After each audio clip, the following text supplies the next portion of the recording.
इस भक्ति से लाखों करोड़ों भक्त पार हुए हैं। जब हम कीर्तन करते हैं तो सभी का नाम उसमें आ जाता है और उस नाम को द्वारा जिस पर हमारा विश्वास होगा, श्रद्धा होगा, उसी नाम से हम तर जाएंगे। गुरु महाराज जी का गुरु गोविंद दोनों खड़े किसको लागू पाए, बलिहारी गुरु आपने जिन गोविंद दियो रखाए। हमारे विनती में आता है गुरु नानक देव ने कहा है गुरु गोविंद दोनों खड़े। गुरु और गोविंद नारायण दोनों खड़े हैं। अब भक्त सोच रहा है किसको मैं पाँव छूऊं, तो वहां गुरु महाराज इशारा करते हैं ये भगवान पहले नारायण इनको पाई छुओ। गुरु गोविंद दोनों खड़े किसको लागू पाए, बलिहारी गुरु आपने जिन गोविंद दियो रखा है। मतलब गुरु जी को आपने बता दिया। चित्रकूट के घाट पर भय संतन के भीर, तिलक चंदन रगड़े तुलसीदास तिलक देग राम रघुवीर। वहां तोता ने बताया चित्रकूट के घाट पर रामचंद्र जी का जब वनवास हुआ था तो राम लक्ष्मण ये सब जा रहे थे जंगल में। तीनों सीता राम लक्ष्मण तीनों जा रहे थे वनवास में, तो वहां दर्शन देना था तुलसीदास जी को। तो जो है अपना भेष दूसरा बना करके गए वहां चित्रकूट के घाट पर। वहां नदी है मंदाकिनी। वहां तुलसीदास चंदन लगा के रोज रोज रोज तिलक लगाते थे कि अभी भगवान राम आएंगे। वहां पहुंच गए, तिलक दे रहे हैं, कर रहे हैं रामचंद्र जी को, लेकिन उनको ज्ञान नहीं है तुलसीदास जी को कौन किसको मैं तिलक लगा रहा हूं। तो वहां तोता बैठा हुआ था पेड़ के ऊपर। उसने कहा चित्रकूट के घाट पर भय संतन के धीर, चंदन लगे तुलसीदास तिलक दे राम रघुवीर। मतलब चंदन से तुलसीदास जी राम और लक्ष्मण को तिलक लगा रहे हैं, यही राम लक्ष्मण का पहचान गए। उसी तरह से गुरु महाराज जी जो होते हैं वो दर्शाते हैं, हमको बताते हैं रास्ता। इस रास्ता से तू बेटा चलेगा तो तेरा कल्याण हो जाएगा, तू सफल हो जाएगा। लेकिन हम इस बात को समझते नहीं, जानते नहीं, उसको आज्ञा मान करके दूसरे रास्ते से चले जाते हैं। और गुरु जैसे हनुमान चालीसा में जय जय जय गुरुदेव गोसाई कृपा करो गुरुदेव की नाई, लिखा हुआ हनुमान चालीसा में। गुरु जो उतना कृपा करता है कि जैसे माता कृपा करती है अपने पुत्र पे, छोटा पुत्र है वैसे माता जैसे गुरु महाराज अपने भक्त को, अपने प्रिय को प्रेम करते हैं, श्रद्धा से विश्वास से रक्षा करते हैं। जैसे कुम्हार जो है मिट्टी का घड़ा कच्चा होता है उसको पीटता है, लंबा चौड़ा चिकना बनाता है, सुंदर बनाता है, लेकिन उतना चोट ऊपर से मारता है, नीचे हथेली दे करके तब चोट मारता है। उसी तरह गुरु महाराज जी जो होते हैं जीव को सुंदर बनाने के लिए, सात्विक बनाने के लिए एक सहारा दे करके तब डांट लगाते हैं। जिसको गुरु ने डांट लगा दिया उसका जीवन सफल हो गया। हम लोग ऐसे हैं जीव कि थोड़ा सा कोई अगर कुछ कह दिया तो बस मन में लगा करके हमने दरबारे छोड़ दिया। ऐसी भक्ति नहीं होती। भक्ति तो है कि हमको कितना कोई डांटे, कितना कोई मारे, फिर भी हम उनके शरण में, उनकी सेवा में लगे रहे। सेवा जब हम करते रहेंगे, एक दिन, 2 दिन, 3 दिन, 4 दिन, कितने दिन नाराज रहोगे? माता पुत्र से कितने दिन नाराज रहेगी? या पुत्र कितने दिन माता से नाराज रहेगा? उसी तरह से हमें उस सेवा में, उस कर्म में लगन होकर के लगन से, भाव से करना चाहिए। सेवा कोई जरूरी नहीं कि सेवा छोटा है कि बड़ा है, उसमें आपके दिल में भ्रम नहीं होना चाहिए। जिस दिन भ्रम हुआ उसी दिन सब किया कराया खत्म हो गया। इसलिए उस रास्ते पर चलते वक्त हमें सोचना नहीं, हमें एक नाम जपना है। एक गुरु जी थे, एक चेले थे, दोनों जा रहे थे रास्ते में, बीच में नदी आ गई, अब पार करना है। तो चेले ने पूछा गुरु महाराज कैसे पार करें? तो बोले कि तुम जो नाम मैं बताया हूं उस नाम लेकर के तुम गुरु महाराज का नाम लेकर तो पार कर हो जाएगा पार। वो कूद गया नदी में, तो गुरु महाराज जी का नाम जपने लगा, वो तो पार हो गया। और गुरु महाराज जी जो है बीच में डूब गए। वो स्वयं नारायण का नाम लेने अपने गुरु का छोड़ दिया कि मैं तो ब्रह्म बन गया। इसलिए जो है नाम से ही नामी पकड़ा जाता है। नामी का उतना महत्व नहीं है जितना नाम का महत्व होता है, नामी का महत्व नहीं है। राम नाम के बल पर पत्थर तैरा समुद्र में, उसे रामेश्वर धाम कहा जाता है। रामेश्वर बांध बंधा हुआ था पत्थर, फिर राम नाम लिखने से राम नाम लिख दिया और पत्थर तैरने लगा। तो उसी तरह से नाम जपो, नाम जपोगे तो भगवान स्वयं जो है तुम्हारे पास आ जाएंगे दर्शन देने के लिए। एक छोटी सी वृत्तांत है, मैं कहता हूं, आपको देखिए। परम गुरु महाराज जी मुरादाबाद जाते थे, वहां एक भगत था इंजीनियर, उसके पिताजी नौकरी करते थे पुलिस में कलकत्ता में। इनके गांव, महाराज जी के गांव के पास नहीं का था, दोस्त था बचपन का, पढ़ने वक्त का, क्लास फेलो था, तो उसको मिलने के लिए जाते थे कलकत्ता महाराज जी। तो उसका जो बड़ा लड़का था छोटा था, तो माथा टेकने सब आते थे, तो बोले कि ये बड़ा है तो बड़ा है। फिर महाराज जी इसको बताओ क्या करेगा, बोले कि इंजीनियर बनेगा ये तो इंजीनियर बनेगा। महाराज जी तो हम कहाँ से इसको पैसा देंगे, इतना फीस देंगे, हमारे पास तो इसका कपड़ा बनवाने का पैसा नहीं है, लेकिन इंजीनियर बनेगा इसकी चिंता मत कर। फिर इतना पढ़ने को तेज हुआ कि इंजीनियरिंग में उसकी इंटरव्यू दी, इंजीनियरिंग में हो गया। इसके बाद में फिर वो महाराज जी को याद किए उसके पिता ने, महाराज इंजीनियर में तो हमारा लड़का हो गया, अब नाम कैसे लिखा है। उसके 2 दिन के बाद महाराज जी पहुंच गए, बोले कि क्या हुआ भाई, अब तो पास हो गया महाराज जी, अब पैसा नहीं है तो फीस भर के मैं नाम लिखवाऊंगा और कपड़ा बनवाऊंगा ड्रेस। बोले कि कोई बात नहीं, ये पैसा ले, तो आपका पैसा मैं क्या करूंगा, मैं नहीं ले सकता। बोले कि नहीं ले, इसको इंजीनियर बना, ये मेरा बेटा है, ये समझ लो कि मेरा है तेरा नहीं है, जो कमाएगा वो मेरे को देगा, तुम मत लेना उसमें से। बोले कि ठीक है। तो महाराज जी ने उसको लालच लगाया, वो इंजीनियर हो गया। अंत में वो बाढ़ खंड विभाग का वो बना, अधिशासी अभियंता, बड़ा साहब। मुरादाबाद में ज्वाइन हुआ, तो मुरादाबाद हम गए थे उनके पिता के पास हल्द्वानी में, उन्होंने वृत्तांत बताने लगे। तो महाराज जी आते जाते थे, उनकी 2 लड़कियां थी, बड़ी लड़की से शादी की बात हुई, तो उनके इंजीनियर जो साहब थे, उनसे छोटा इंजीनियर उनके काम करता था उनके ऑफिस में, वो भी ब्राह्मण था। बोले कि इसी से शादी कर दो, तो पिताजी बोले कि ठीक है कर देते हैं। तो महाराज जी से एक बार बात कर लो। महाराज जी गए, महाराज से बोले कि महाराज जी ये लड़की हमारी बड़ी लड़की का जो है, इसे शादी कर देते हैं, क्या बात है। तो ठीक है। तो बाद में वो ज्योतिष को दिखाए उसका जन्मपत्री वगैरह, तो उसके जन्मपत्र में लिखा था कि ये 40 वर्ष की उम्र में खत्म हो जाएगा लड़का।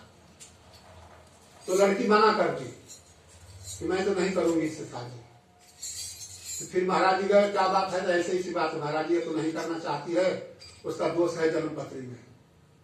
बोले कि अच्छा, अरे मैं कहता हूं कर ले, इसका जिम्मेवारी मेरी है। वो नहीं मानी, तो दूसरी लड़की थी छोटी, बोले कि उसे कर दो इसकी। उस लड़की का डॉक्टर से शादी हुआ जो मना करी थी, और जो लड़की दूसरी थी उस इंजीनियर से शादी हुआ। तो महाराज जी कहे, बेटी तू शादी करेगी, जानकी नाम था। बोले जी महाराज जी, अगर आप जिस कुत्ते के साथ कह देंगे तो कुत्ते के साथ में चली जाऊंगी। इतना विश्वास था उसको। फिर उसके साथ उसकी शादी हुई। अभी 40 वर्ष पूरा होने वाला था। यहाँ काठगोदाम में इंजीनियर था, ड्यूटी पर बीमार पड़ गया। महाराज जी गए हुए तो कर्मपुरी बिहार, वहां फोन गई कि महाराज की तबियत बहुत खराब सीरियस है, तो बचने वाले नहीं है। महाराज वहां से तुरंत जो है बोले कि चलो भाई अब चलना है। विदाई का समय 15 दिन बाद था, लेकिन महाराज जी रातों रात उठे और गाड़ी में बैठे, ड्राइवर से चलो। फिर महाराज चले आए काठगोदाम हल्द्वानी में, और उनको ला करके इंडिया मेडिकल इंस्टीट्यूट में भर्ती हुआ। वो ठीक हो गया, महाराज की तबियत खराब हो गई। महाराज की तबियत खराब हो गई, महाराज को भी इंडिया मेडिकल इंस्टीट्यूट में भर्ती कराया गया आदमी। फिर महाराज जी ठीक नहीं हुए, फिर महाराज पूजा का जाप हुआ, सब कुछ हुआ। 20-21 ब्राह्मण बुला करके परमपुरी में, लेकिन महाराज जी बोले कि हम अब ठीक नहीं होंगे। वो अपने पर ले लिए ना, जिसने ऊपर पर ले लिया। मैंने जिसको करना था वो कर दिया, जिसका विश्वास था मेरे ऊपर, उसको विश्वास को विश्वासघात नहीं पहुंचाना था। उस जाप में मैं भी था। मैं भी वहां के ज्योतिषी जो कराते थे जाप, उनसे मैंने कहा कि महाराज ये बताओ कि महाराज जी आएंगे यहाँ हमको, हम लोगों को दर्शन देंगे? बोले जरूर आएंगे। तो 12-1 बजे रात को महाराज जी हर चीज बहुत ज्यादा था, शुगर भी था, ब्लड प्रेशर भी था। डॉक्टर कहे कि पता नहीं कैसे ये जिंदा है, इनको तो अभी जिंदा नहीं रहना चाहिए। लेकिन महाराज से पूछा जाए कि महाराज जी कहाँ चले, तो स्वामी जी चाह रहे थे कि दिल्ली नहीं चले, यहीं जो कुछ होगा समाधि वगैरह। एक भास्करानंद बाबा थे बिहार के, तो एक महाराज जी जो कहेंगे वही हम करेंगे, कोई कुछ भी कहे। महाराज के कहाँ चले, बोले कि काशी चलो। यहाँ से एसी वाली गाड़ी करी गई और उसमें बैठा करके महाराज को ले गए काशी। काशी 80 घाट पर तुलसी जी जहां तपस्या किए थे, रामायण का रचना किए थे, उस घाट पर महाराज उतरे। वहां एक भगत डॉक्टर था, उनके घर से छोटी सी चौकी आई, बाल्टी आई, महाराज जी को बैठाया गया गंगा के किनारे। महाराज जी एक बार नजर खोले, गंगा जी की तरफ देखे, वहां से बाल्टी वारी लाके नहवाया गया। फिर बोले कि महाराज जी अब कहाँ चले। महाराज जी बोले कि अपने घर चलो। घर कहाँ, तो परमपुरी। तो परमपुरी तो सब अवाक हो गए कि परमपुरी कर रहे महाराज जी, बताओ उस देहात में। तो महाराज जी कहे क्यों सोच रहे हो, हमारे गरीब भगत वहां है, भावुक भगत है वहां।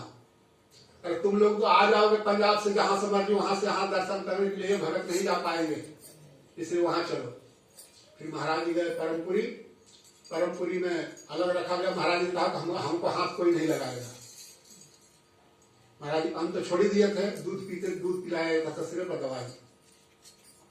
महमूद में जाप हुआ, जाप करते हुए हम गए वहां महाराज जी का तिलक करने के सुबह में। तो महाराज जी कहे कि ऐसा है, जाप बंद करा दो, अब हम रहेंगे नहीं, हमारे दादा बुला रहे हैं, हमारे गुरु महाराज जी और दादा बुला रहे हैं, हम उनके पास जाएंगे।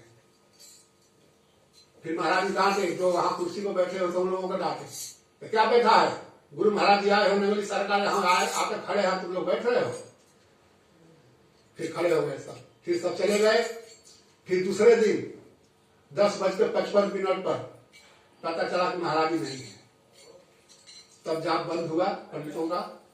उसके बाद महाराज जी जो है पलंग पर घूमते थे चारों तरफ और गुम्बज देखते थे कि मंदिर कितना तैयार हुआ।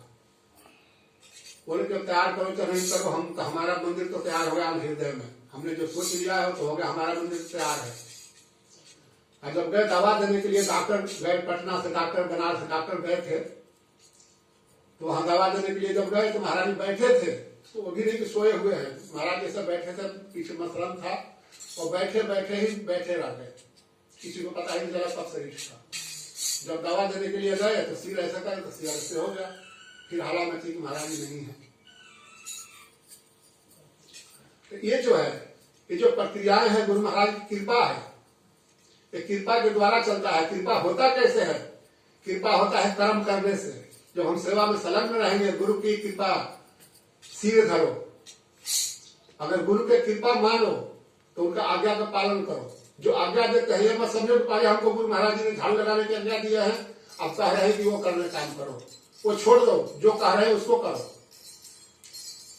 नंगली महाराज जी के गुरु महाराज सेवा में रहते थे 24 घंटा। रात को पानी रख दिए सिरहाना के नीचे और सो गए।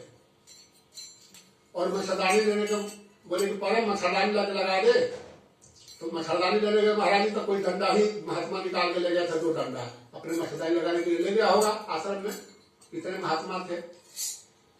तो महाराज जी कह नहीं रहे कि महाराज जी डंडा नहीं है, कैसे क्या करो।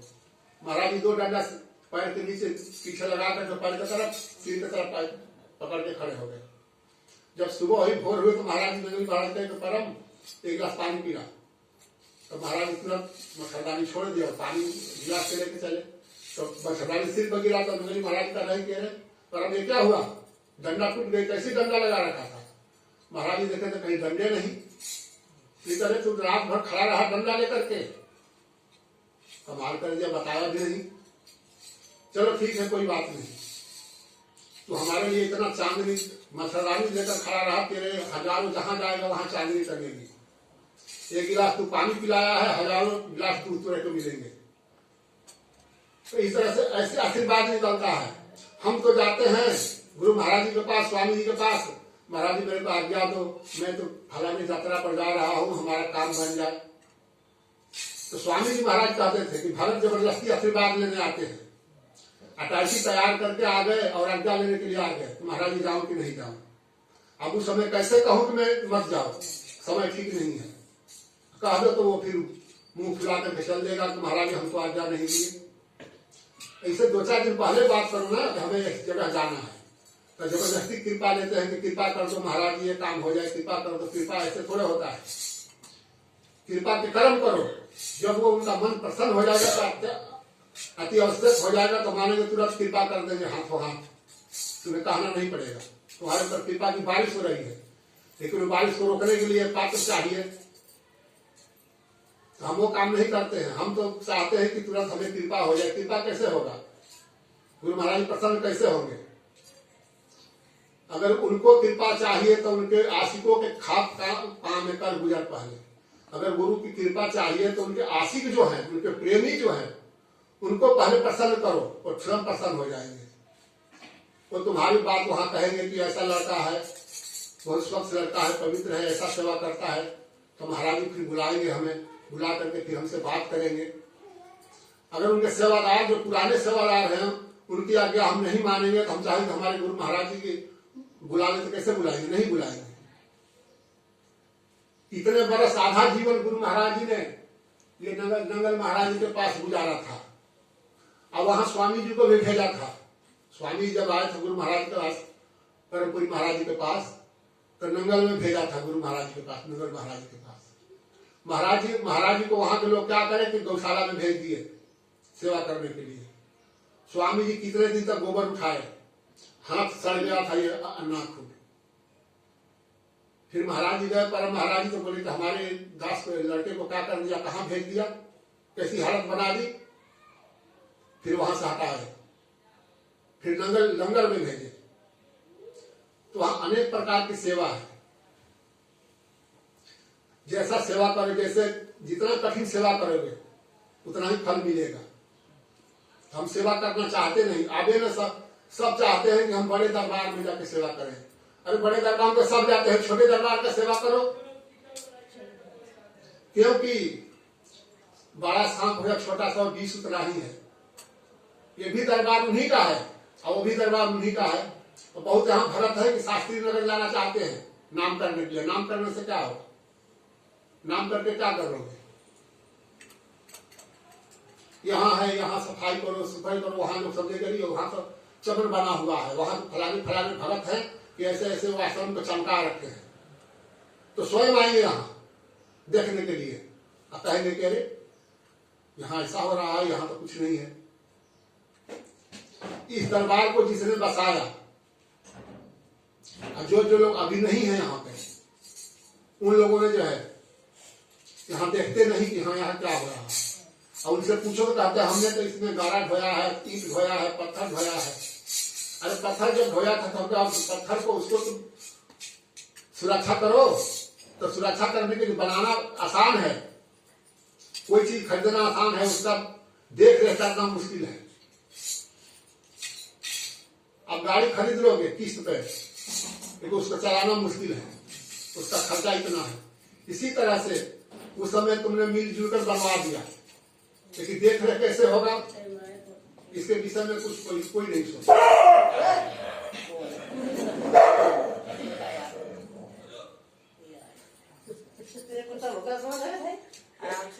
नाम बताया तुमने?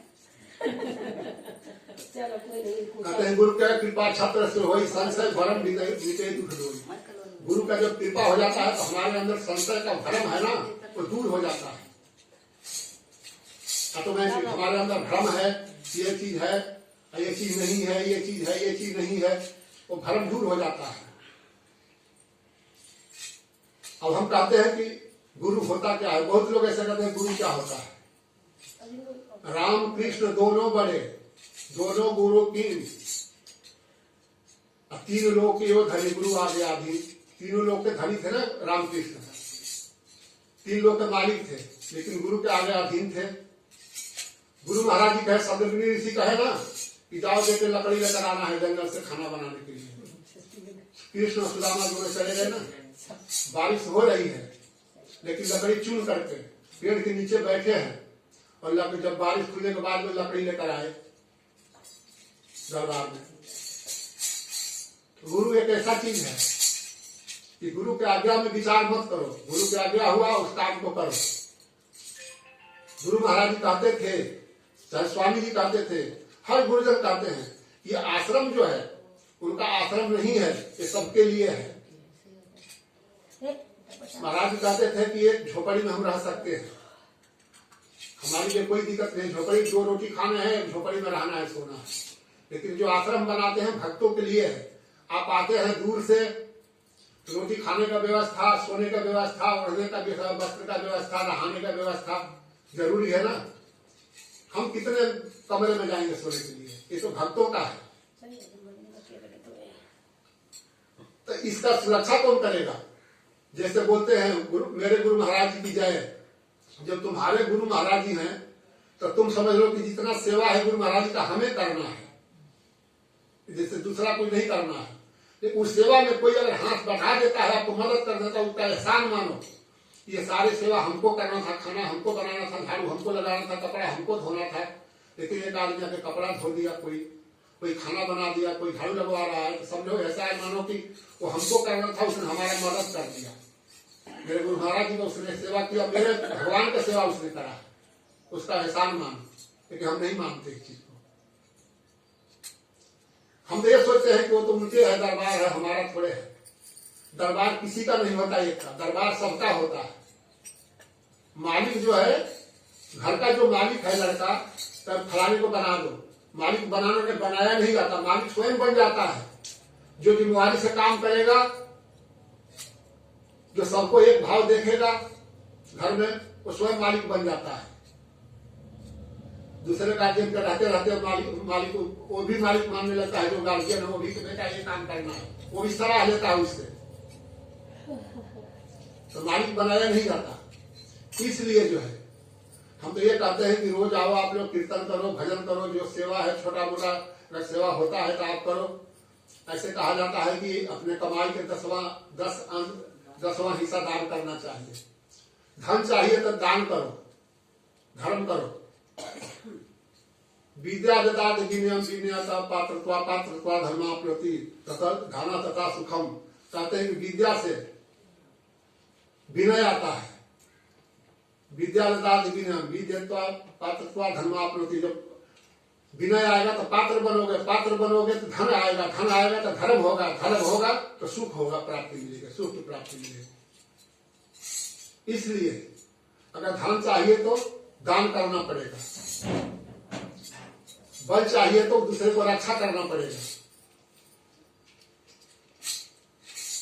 असहाय को, निर्बल को कोई अगर सता रहा है तो वहां खड़ा होकर उसको बचाना पड़ेगा। तो हम देखते हैं कि अरे उसको मार रहा है, हमें क्या मतलब है? नहीं, ऐसा नहीं है। निर्बल कौन है? निर्बल वो है जिसको अगला कहते हैं नारी।